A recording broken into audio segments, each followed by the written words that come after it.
intact. And then maybe this is a case. Got a little piece of paper there. It says Pixel 4 XL case. So let's set this aside. And here's the Pixel 4. Now I have no idea what color this is or anything like that, but let's talk about the price. And this comes in at $899 to $999 for the larger XL size. So it's going to be a fairly expensive premium phone. It comes in clearly white, just black, or oh so orange. So let's go ahead and open it up and see which color I have. I'm going to try to answer the question, is it worth it?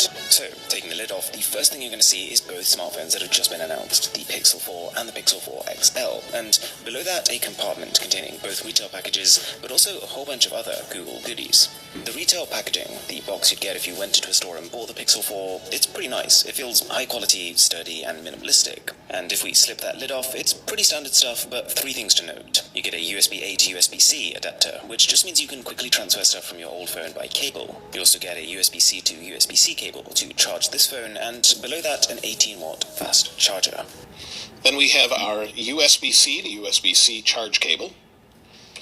And then we also have a little adapter. They include this every year, and this, I won't take this out, but it's USB-A to USB-C to help you transfer directly from one device to another.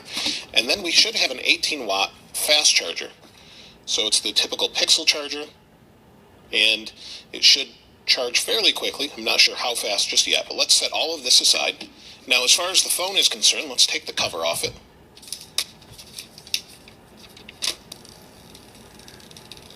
The phone actually feels fairly substantial. In fact, it feels heavier than I thought, and I'll compare it with the Pixel 3 XL in just a moment. But the outside is made of aluminum, so it's glass front and back. This is a matte texture, which I really like. You've got the new dual camera module. Talking metal and glass construction, and the finish makes life a lot easier when it comes to keeping the phone looking clean. Plus, everything from the body to the buttons are super solid, and they've managed to build in IP68 water resistance as well as wireless charging. There's no headphone jack, but on balance, I think they've made a lot of good decisions with the design. And that leads us on to the front, where the interesting design choices continue. Instead of the notch they had last year, Google has opted for a pretty massive top bezel, primarily to fit all the sensors needed for their new motion sense technology. It for some pretty cool things. It forms a sort of virtual radar bubble over your phone, and it can detect your presence. So for example, if you reach for your phone, it turns on and starts looking for your face automatically. If you walk away from your phone, it realizes that you're gone and it turns off the always on display. If a call comes in or an alarm goes off, as soon as your hand gets near the phone, it automatically gets quieter, and then you can just wave to dismiss the call or the alarm. And if music is playing, you can swipe left or right to change songs. The Pixel 4 can read hand gestures in mid-air using the phone's new solely radar chip, and it allows you to navigate some elements of the interface without physically touching the device. I've only had a short hands-on time with motion sense, but it feels like the best integration I've seen so far. I tried LG's attempt on the G8S, and to be honest, it was really bad. But on the Pixel, the phone even detects your movement 30 centimeters away from the phone, and also detects false positive movements, like just putting a cup of coffee over your phone, which is really smart. You can use it for switching tracks in the music app, which work really great, and I can't wait what other software implementations Google will make with the sensor. And also there was a funny Pokemon app where you could interact with the phone using the motion sensor, so really cool stuff. But yeah, right now there are not too many other features than skipping songs and silencing alarms, because they're not implemented yet, but there is more to come. Actually in the stores, but it can be set as a wallpaper. So if I go to Styles and Wallpapers, we go to Come Alive here, scroll down, we have a Pokemon Sidekick. So if we hit download, it does warn you that it increases battery usage, but let's try it out and see what we have. So it says wave to say hello, wave in any direction above. You can wave, we'll set it as a wallpaper just to take a look, so we can wave. And it responds. Let's see on the lock screen. It probably is just going to unlock. There we go. We can wave. Well, Google has spent 5 years getting this into a smartphone, basically to give it an awareness of its surroundings, with 3 potential benefits. The first being presence. Pixel 4 will know if you sit down next to it, and it can turn its display on in anticipation. And probably cooler, the byproduct of this is that it can power itself down when you walk away, which saves battery. The second is reach. It'll know when you're reaching for the phone, so it can get itself ready to unlock instantly. Plus, the depth sensor in this top bezel means you have secure 3D face unlocking, although no fingerprint scanner here. Third is air gestures, and you might have guessed, I've got mixed feelings about it. On one hand, we've seen this a lot of times before, and it's never really been anything beyond a gimmick, but it is a little different here. Being able to silence alarms just by hovering your palm over your phone is something I could see myself using, and the skipping of tracks as well, just by swiping above it. I'd use that. Even though this isn't the first time I've seen this feature, it's the first time I've seen it done well. The main difference difference here is that your gestures don't need a huge degree of accuracy. It's not finicky, it just works with the natural motion of your hand. Combined with all this new software, the Pixel is starting to feel like a more aware smartphone that needs less physical input than ever before. Fast. Motion sense detects when you're reaching for the phone, and then it's unlocked and back to whatever you're doing before you can even tap the screen.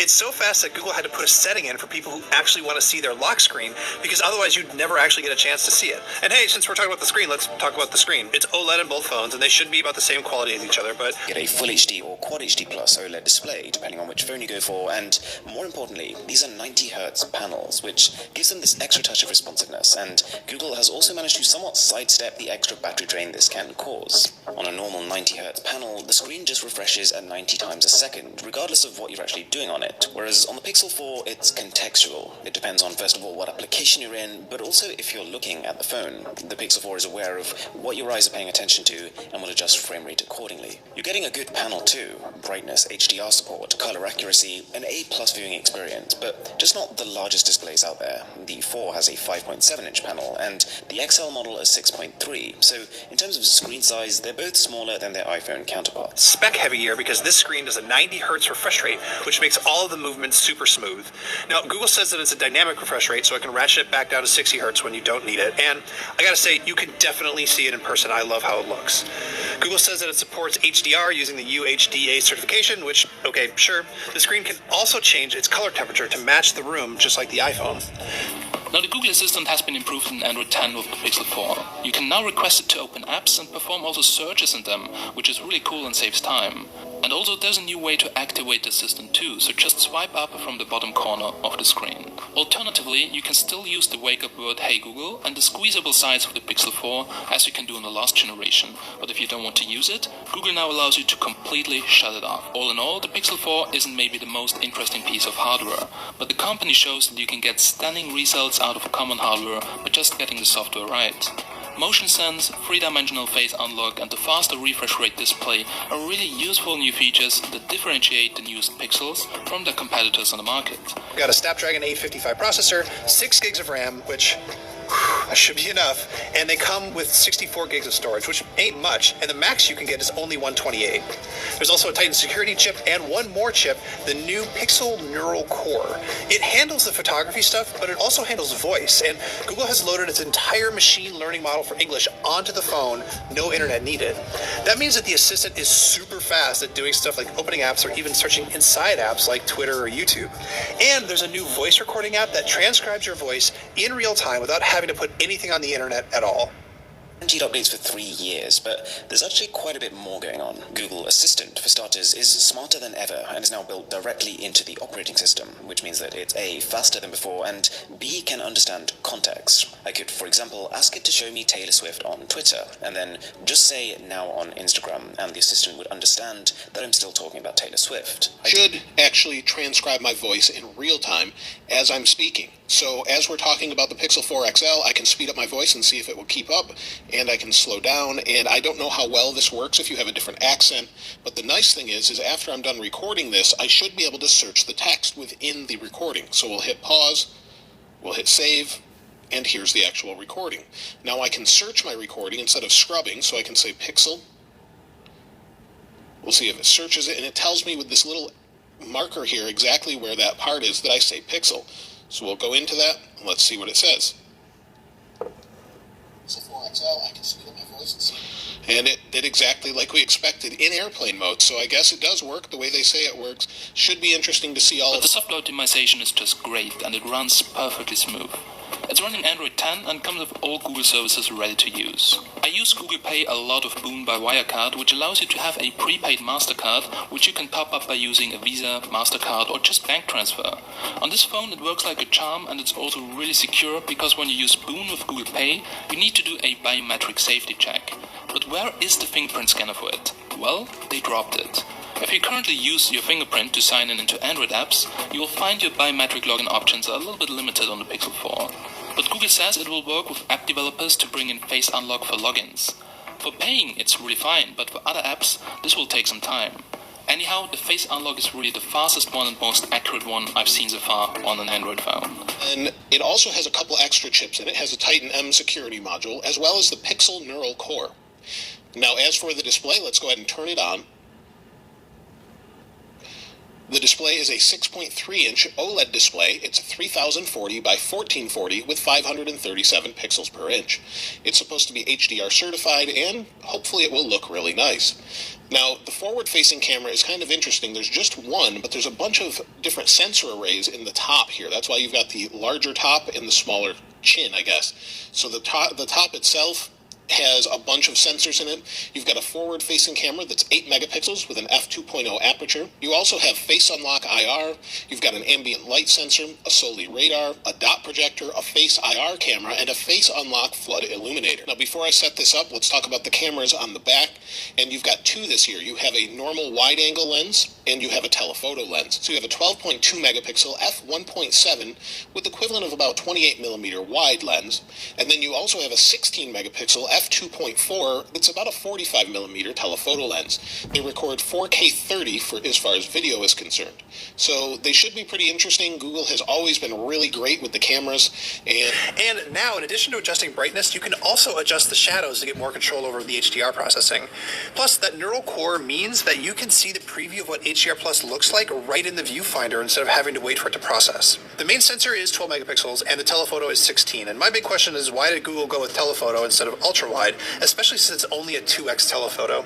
Well, Google's answer is that they've got this fancy super zoom tech from last year, and it gets even better where it can use data from the second telephoto lens, so they think people will get more use out of it than they would out of an ultra-wide. The magic happens in the software, and there are some things I just can't wait to spend more time with. The Pixel 4's more powerful chip compared to last year means images process in almost real time. The high dynamic range you're used to seeing only after you've taken a shot is now visible whilst taking it, and this allows you to do something even cooler. One tap on screen brings up two sliders, one for brightness as usual, but also now one to adjust the exposure of dark areas. So all of a sudden, you can take balanced looking shots of scenes that would otherwise be almost silhouettes. Both the Pixel 4 and the Pixel 4 XL come with dual cameras on the back, and this is Google's first multi-lens rear imaging system ever, including a primary 12 megapixel sensor with a 16 megapixel telephoto shooter for 2x optical zoom.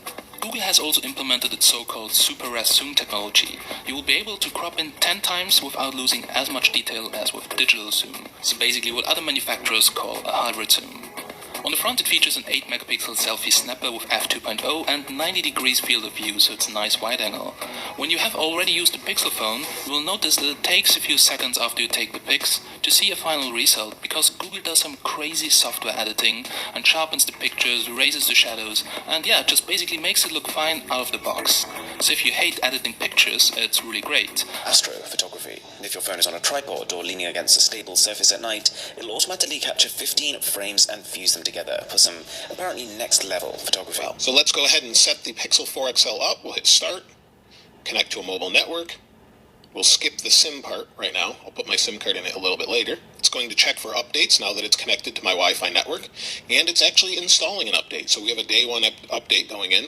I don't know if everyone will get this, but I can only assume that everyone will have this update as soon as they get their hands on one. Now it says copy apps and data. You can choose to transfer your apps, photos, contacts, Google account, and more. We'll hit next. Use your old phone. You need your old Android or iPhone. Turn it on and keep it unlocked. And find your old phone's cable. So I'm actually going to transfer everything from my Pixel 3 XL over to the 4 XL. So I've got my cable here. We'll plug it into the 3 XL and then plug the other side into the 4 XL. Now you can do this with iPhone or Android, but we'll hit next. Oh, I didn't even have to hit next, so it did it by itself. And you'll see confirm your screen lock on the old phone. And apparently my Pixel 3 XL has a very low battery, so I may need to charge that for a little bit. Now, while I'm waiting for the other phone to charge a little bit, let's talk about the battery on the Pixel 4 XL. Now, this has a 3700 milliamp hour battery. It supports 18-watt fast charging and also has wireless charging and the Pixel stand support. So if you have a Pixel stand, it should work pretty well.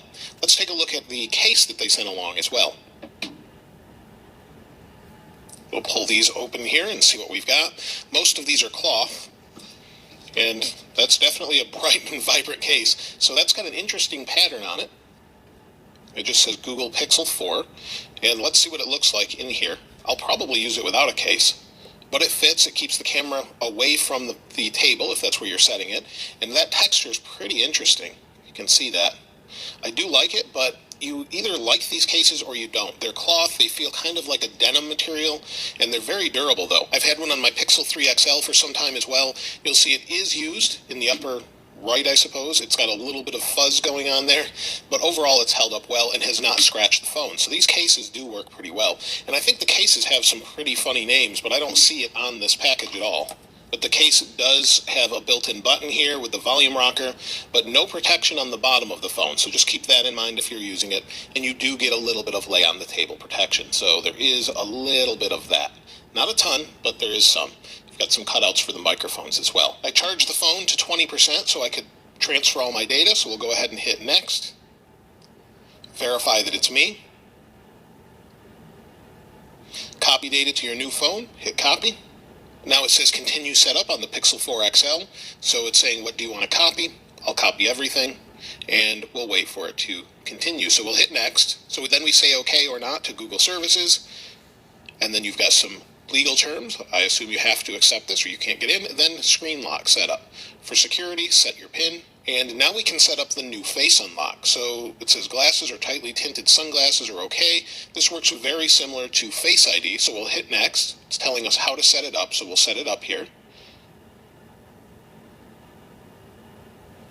And we have to move our head around.